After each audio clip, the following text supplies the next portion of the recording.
What's going on, everyone? Happy Friday. Chargers Now is presented by Prize Picks. I'm your host, Will Ortner. Hopefully you're listening to me in between renditions of Rebecca Black's song. I very much enjoy that song as I leave work on Fridays. But we are going to talk about takeaways from Chargers OTAs because they have gone through the second week of their OTAs so far this offseason. And I think we got a better picture of what this team is going to look like, not just from the offensive side of the football, but from the defensive side of the football as well. So we're going to break it all down on today's show. And before I get to that, though, I do want to ask you a question. Who has impressed you the most during OTAs? Is it a player? Is it a person on the offensive side, the defensive side of the football? Is it a coach? Is it a front office member? Let me know what your opinion is down below in our comment section of Chargers Now, because I think there's a multitude of different people that you can pick from, and you're going to sound pretty smart when you pick those people. In my personal opinion, I don't even think that it's a player that's impressed me the most this OTAs. So let me know who has impressed you the most, because this guy's impressed me the most today. Mike McDaniel has shown that he is very clearly the man in charge of that offense this offseason. And everything that I believe that he is doing is putting the Chargers offense in the best position to have as much success as possible. I think that last year, Roman and his offense, it was fine. It was less than average. McDaniel, he's come in and said this is what a top 5 offense looks like in the National Football League. Because he's already right now attacking the quarterback position different. While most coaches, quarterback or offensive coordinator coaches, are out there looking at how their quarterback is throwing the football, where they are putting the football for their wide receivers to catch, McDaniel is watching something completely different. Just look at this picture. While most people would be looking at Justin Herbert, maybe his hips, maybe they'd be looking at where his hands are. I understand he's not throwing a football, but he's still doing a football throwing-like motion. Where is he looking? McDaniel's looking down. He's looking down at his feet. Justin Herbert, as good as he was not maybe as technically sound as he needed to be with his footwork to succeed in a Mike McDaniel style of offense. So what is he doing? He's saying, hey, man, don't throw the football. It's June. You're coming off of a year where you got really beat up. Recover. We're going to work on your footwork because it's going to make you the best possible quarterback that you can be. McDaniel is locked in on Justin Herbert. He's locked in on the rest of the quarterbacks, DJU and Trey Lance. And I think that's a great thing for this Chargers team. Justin Herbert is finding balance. Now, we've talked about this a little bit, but I think going through kind of really what he's been doing these OTAs is a great thing for him. Because we've seen him for the last couple of years in Los Angeles be an absolute workaholic. It's how he got to the University of Oregon. It's how he became a first-round pick. It's how he became a star in the National Football League.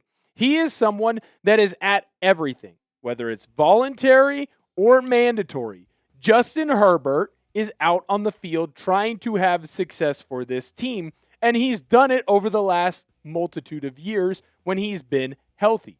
He is someone that cannot leave a stone unturned, and that's made him great. But I also would make the argument that at times it has made him a bit too tight. We've all been there before, right? Where you're really excited about something. Maybe you're about to have a promotion. Maybe you're putting yourself in a big spot. Maybe it was Little League for you. Some of you it was high school, college. Maybe it was in a professional setting. And the moment got a little bit too bright, and the pucker factor became just a little bit too much. I wonder if at times that's what was happening to Herbert. And the fact that he took the time to take some time off, go be with your special lady friend, go to Europe, go take a part of the summer and just say, hey, I'm going to go be a man in their 20s. I'm going to go be a man that's okay missing a voluntary activity here because my coach isn't going to be there.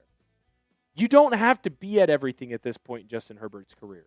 And sometimes balance can help chill a player out. And if you have a player that's chilled out, well then maybe you're going to get an even better version of him. We got more takeaways to get to on today's program, but first, I got to let you know that today's show is made possible by Prize Picks. Prize Picks is America's #1 sports picks app and is the best place to win cash while watching sports. With playoff basketball here, there's no better time to cash in with our friends at PrizePicks. And I'll tell you this, the app, really easy to use. To qualify for a PrizePicks lineup, pick 2 to 6 players and select more or less on stat projections, including points, rebounds, assists, three-pointers, and several others across all sports. If you're more of a baseball guy or gal, you can choose stats such as hits, home runs, and strikeouts. One thing I love is the new social feeds feature where you can share PrizePicks with your friends and copy lineups with a single click. You can actually follow me on the app at BigWill7774 to see all of my lineups. I have a lineup for the football action going on later on this year. Justin Herbert, more on his pass yards. Quentin Johnston, more on his receiving TDs. Rashid Shaheed, more on his receiving yards. New user offer. Download the PrizePicks app today and use code HMA when you play your first $5 lineup to receive $50 in lineups. That's code HMA when you play your first $5 lineup to get an extra $50 in lineups with PrizePicks. Clickable link to download the app is in the comments and description. Shout out to PrizePicks. Let's get back into this with my guy Tyler Biadasz, because I'm telling you right now, this guy is starting to impress me, and he's starting to impress his quarterback. Now, obviously, this Chargers offensive line had to improve. It was the main weak point last year for this team in LA. But what I think is very impressive about Biadasz is that he was someone who was able to come into this offense and really hit the ground running. So much so that everyone else around him noticed it. You've heard coaches talk about how great it is to have a veteran leader like him on this team. You've heard other players that have talked about going up against him in one-on-ones, whether it's on the defensive side of the football or working with him on the offensive side of the football, and it's all the same. He's a pro's pro. He's clearly someone who's been around the National Football League, so he knows what he needs to do to be successful, and he is someone that is going to help elevate this offensive line. Justin Herbert, I think, did the best job of really emphasizing that in this quote. I could tell immediately as soon as he snapped the first ball that there was not going to be any issues. We got along really quickly. Very smart, has a really good feel for that offensive line room, and he's going to be a great leader for that room. This is why you brought Biadasz in. You wanted to make sure that you got a veteran talent there. Now, I remember we wanted Tyler Linderbaum, and General Manager Joe Ortiz made it pretty clear that, hey, he wasn't going to be willing to pay that amount of money. I think that Biadasz being your second, maybe your third option, that's a pretty good signing. That's a pretty good move by this Chargers team. He's had a lot of success, and I'm really excited to see what he's going to be able to do for this Chargers team. He has been a pro before. He knows what he needs to do, and he's elevating this team to a level that, frankly, they just haven't seen before. Subscribe to the channel. You don't want to miss out on any news or rumors on the Los Angeles Chargers. Here's the cool thing. We have the schedule for the preseason games. We're going to get into that later on today's program. But if you want to hang out with me when we're live during those preseason games, you got to be subscribed to the channel.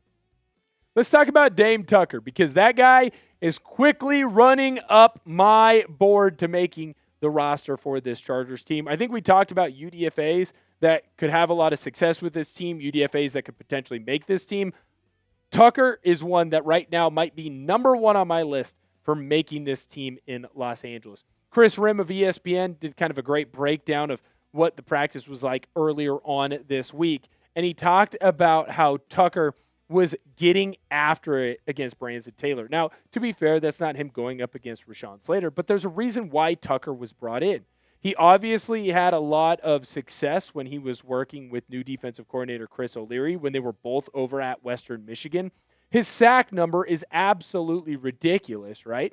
And while Akeem Mesidor is obviously going to be the guy that gets all of the love or most of the love, and he certainly deserves it, real Chargers fans are going to know who Nadame Tucker is, because that is a guy that's going to make this team. And while some people might not realize that yet, I'm telling you right now, he's going to be on the final 53-man roster, and he is going to be someone that helps elevate this team in the future. Don't be shocked if in a year or two, by the way, it's him, Thule, and Akeem Mesidor absolutely tearing up the AFC West. Will Nadame Tucker make the Chargers roster? Do you agree with me or you disagree with me? Let me know if you think he makes that roster and you're going to agree with me. Yes. Let me know if you disagree with me with a no. Lastly, we're going to talk about the defense, because as well as I think the offensive has looked, I don't want to downplay the defense. And I understand why there is some fear right now with Chargers fans, right? Jesse Minter, he left. He's now the head coach of the Baltimore Ravens. You're worried that your defensive front, your defense in total, might not be as good as it was the previous year. From all that it sounds like right now, Chris O'Leary's got that defense in a really good spot. Play after play after play is being made. Now, it is OTAs, so some of that stuff can be manufactured, right? You're doing a lot of this in 7-on-7. Let me know in training camp when you got 11-on-11 with pads how well you're doing. But I'm telling you right now, man, that defense is humming, and that is only going to be a good thing for this Charger squad. The more that they're able to improve, the more that they're going to be able to pick it up where they left off. Get that defense rolling early. I'm excited about what O'Leary's doing. I told you we were going to talk about the preseason schedule for the Chargers. We knew who they were playing. We knew when they were playing. We did not know the times. This came to us from Ian Rappaport earlier this week, and I just kind of wanted to go through it really quickly. The Chargers are going to play the Houston Texans on the road in Houston on the 13th. They're going to play the San Francisco 49ers at home on the 20th of August, and on the 27th of August, they're going to play the LA Rams. Doesn't matter if it's home or away because, well, they're both in SoFi. Now, you got some late starts. These are all Eastern time, so you've got a game over there at 5, 7, and 7 for the preseason. Get ready to stay up late nights. We're planning on being live for all of those games, and like I said, that's why you subscribe to the channel, because we're going to have a lot of fun. I know a lot of Chargers fans. The channel was brand new when we did the AFC wildcard game against the New England Patriots. You do not want to miss out on the hijinks, the hilarity, and the fun it is to hang out with all the best Chargers fans that unfortunately weren't able to go to the games. That's what we do here at Chat Sports. That is why you subscribe. Plus, we'll keep you up to date with everything, with all the videos that we put out every single day. Thank you guys so much for viewing today's video. Go tell someone that you love them. And as always, bolt up.